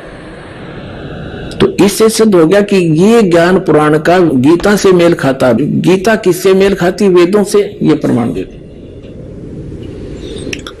गीता से भी पहले वेद प्रथम है और इन वेदों से भी पहले सूक्ष्म वेद जो गॉड गिवन कबीर परमात्मा ने अपने मुख से बोला है वो प्रथम है। सेकंड ये चारों वेद है। इसके तीसरे नंबर पर श्रीमद् भगवत गीता है। अब वेद क्या बताते हैं देखिएगा। वेद ज्ञान दाता भी ब्रह्म है। ये यजुर्वेद है। इसके ये कहां से प्रकाशित है? प्रकाशक है सार्वदेशिक कार्य प्रतिनिधि सभा 2/5 महर्षि दानंद भवन रामलीला मैदान नई दिल्ली से। महर्षि दानंद जी द्वारा इसका अनुवाद है। मुद्रक यहां से है Prince offset printers 1510 Pataudi house त्रियागंज नई दिल्ली से। इसके 40वें अध्याय का अंतिम अध्याय है 40वां और इसका 15वां श्लोक दिखाते हैं। ये 44वां अध्याय है 40वां अध्याय यजुर्वेद भाष्य। ये है 40वें अध्याय का 15वां श्लोक है। ओम करतो समर किलवे समर करतुम समर। ओम नाम का जाप करतो माने काम करते करते, नाम उठत नाम बैठत नाम सोत जागवे, नाम खाते नाम पीते नाम से लागवे। क्योंकि ये जो वेदों में ज्ञान है ये सूक्ष्म वेद से भी मिलता है, सच्चिदानंद घन ब्रह्म की वाणी से मिलता है। उसमें लिखा कि नाम उठत नाम बैठत नाम सोत जागवे, नाम खाते नाम पीते नाम से लागवे। और गीता जी अध्याय नंबर 8 के श्लोक नंबर 5 और 7 में गीता ज्ञानदाता कहता है तो मेरी भक्ति करेगा मुझे प्राप्त होगा और मेरा सिमरण भी कर और युद्ध भी कर। 8वें अध्याय के 13वें श्लोक में उसने बता दिया मेरा मंत्र तो एक ओम है, नथिंग एल्स। और फिर 18वें अध्याय के 62वें श्लोक में कहा कि यदि तुझे परम शांति प्राप्त करनी है, युद्ध नहीं करना चाहता, तो उस परमेश्वर की शरण में जा, उसकी कृपा से तू परम शांति को सनातन परम धाम को प्राप्त होगा। उसके लिए ऑप्शन छोड़ दिया कि तत्वदर्शी संतों की खोज कर और वो तुझे ज्ञान देंगे, उससे तेरा मोक्ष होगा, वो प्राप्ति होगी। जाने के बाद फिर लौट कर कभी संसार में नहीं आते। उसके लिए 17वें अध्याय के 23वें श्लोक में बताया कि उस सच्चिदानंद घन ब्रह्म के पाने का 3 मंत्र का जाप है। वो परमात्मा ऊपर है, गुप्त है और ओम तत्सत इति निर्देश है, ब्रह्म ने त्रिविधय समर्थ है। उस परमात्मा के पाने का 3 मंत्र का जाप है। ओम तो ये साधना होती है। जैसे हमने जल प्राप्ति करनी है, जल पृथ्वी के नीचे है और जल हमारा पूज्य है। उसके लिए जो प्रोसेस अपनाया जाता है, जो प्रोसीजर अपनाया, जो इंस्ट्रूमेंट हम लाए, वो हमारे पूज्य नहीं है, वो तो हमारे औजार हैं। जैसे हैंडपंप लगाना है तो बोकी और पाइप से क्रिया करी, जब बोकी पाइप तक पहुंच गई हैंडपंप पर वो मशीन लगाई। वो वस्तु प्राप्ति के लिए जल हमारा पूज्य है और ये साधना है। तो जैसे बोकी लगाई है, बोकी लगाई जाती है, मिट्टी बाहर फेंकी जाती है, ऐसे मारी जाती है, पाइप नीचे की जाती है। ये काम तो करेगा ओम और तत्।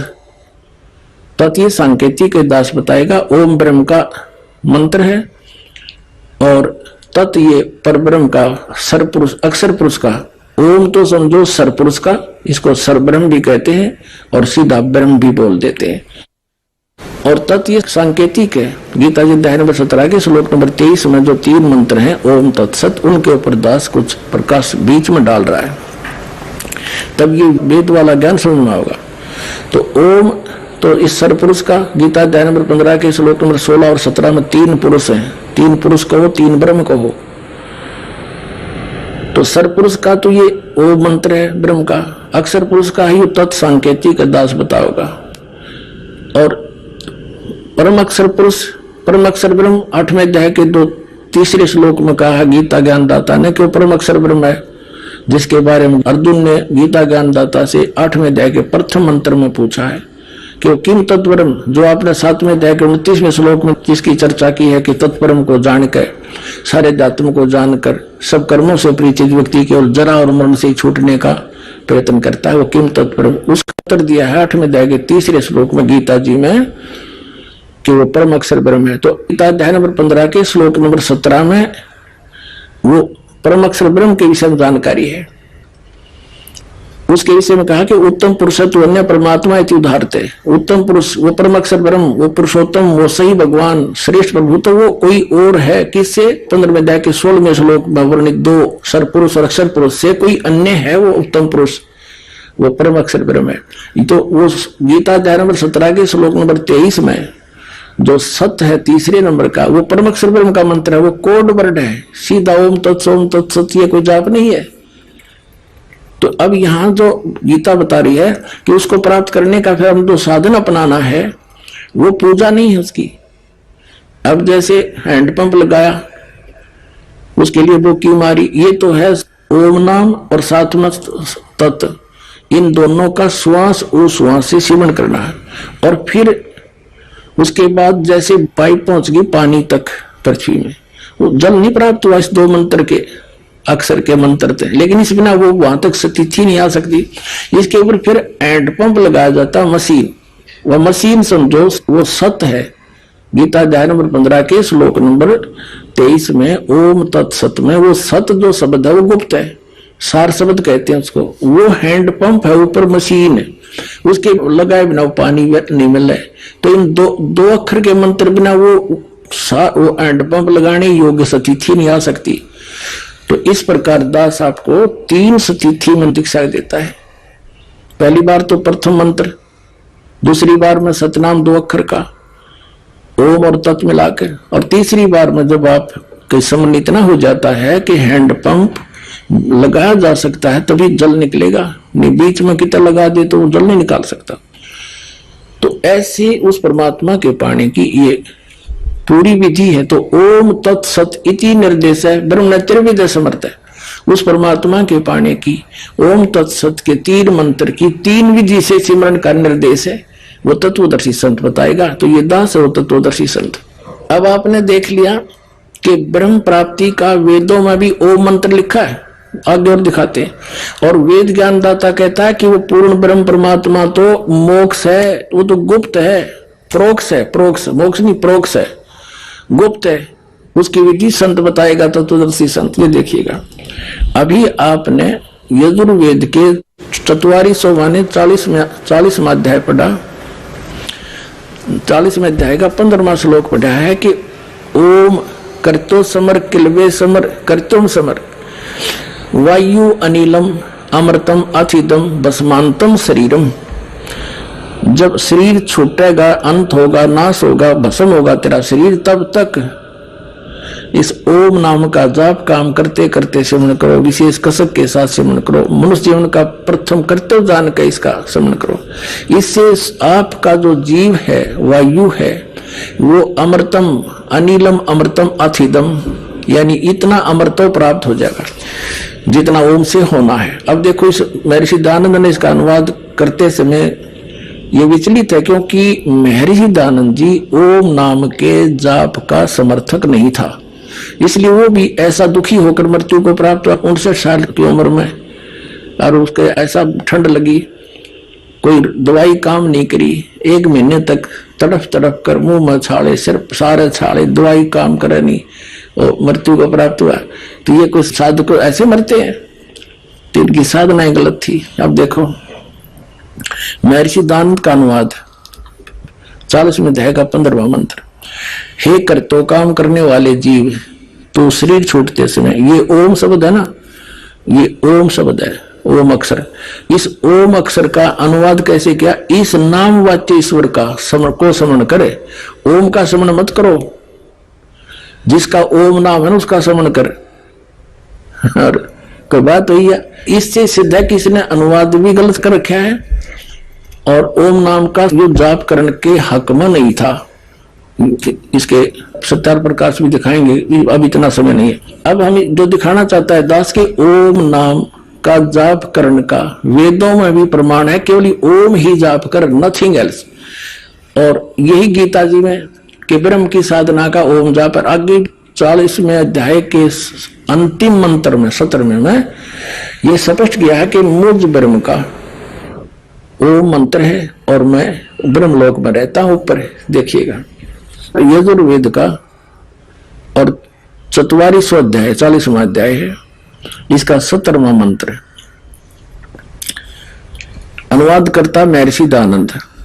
हे मनुष्यों, जिस ज्योत स्वरूप रक्षक मुझ से अविनाशी यथार्थ कारण के आच्छादित मुख के तुल्य उत्तम अंग का प्रकाश किया जाता है, जो वह प्राण व सूर्य मंडल में पुरुष माने पूर्ण परमात्मा है, यानी वेद ज्ञान दाता से कोई अन्य है, वह प्रोक्ष रूप है, वो तो गुप्त है। अहम खम ब्रह्म, खम माने आकाश भी होता है और दिव्य आकाश होता है, ब्रह्मलोक है ये। और मैं आकाश के तुल्य व्यापक नहीं, ये तो इसकी अपनी सोच थी। मैं उस ब्रह्मलोक रूपी दिव्य आकाश में ब्रह्म हूं, मैं वहां रहता हूं करके अधिक वो ओम सबका रक्षक, मैं उसका जिसका ओम ऐसा नाम जानो। अब इसका अर्थ है कि मुझ ब्रह्म का, अहम मैं ब्रह्म हूं और मेरा ओम नाम है, और मैं उस खंभ मान्य दिव्य आकाश रूपी ब्रह्मलोक में रहता हूं। यही देवी भागवत में आपने पढ़ा कि ओम नाम का जाप कर ब्रह्म को प्राप्त होगा। तो इससे सिद्ध हो गया कि श्री देवी जी ने जो ज्ञान बताया हिमालय को ब्रह्म के बारे में, वो पुराण में वेदों से मिलता है, इसलिए दास को सही मान रहा है। जो वेदों से नहीं मिलेगा तो हम उस पुराण के ज्ञान को हम स्वीकार नहीं करेंगे।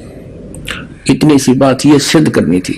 अब इससे क्या सिद्ध हो गया कि इस वेद ज्ञानदाता से और गीता ज्ञानदाता से कोई अन्य है और परमात्मा, वो तो गुप्त है, उसका वेद तत्वदर्शी संत बताएंगे। उसके लिए उन्होंने ऑप्शन छोड़ दिया।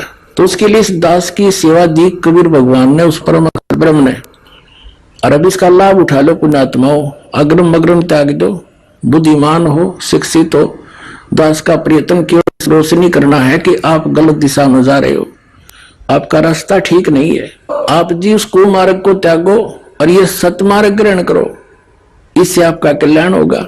सब सदग्रंथ प्रमाण देते हैं और ये संत भी कहते हैं कि तत्वदर्शी संत वही होगा जो शास्त्र अनुकूल ज्ञान बतावेगा, शास्त्र अनुकूल साधना बतावेगा। तो आप नहीं निर्णय कर सकते थे कि साधना कैसी है, कैसी शास्त्र से मिलती है कि नहीं मिलती है। तो यह सेवा दास को मिली, आपके रूबरू कर दिया। ये सदग्रंथ बताते हैं और ये साधना ये संत बताते हैं। यह साधना वेद और गीता से नहीं मिलती, यह डुप्लीकेट है, यह रास्ता गलत है, ये विधि गलत है, ये संत नकली है। इनको त्याग दो और ये सतमार्ग ग्रहण करो। बोलो सतगुरुदेव।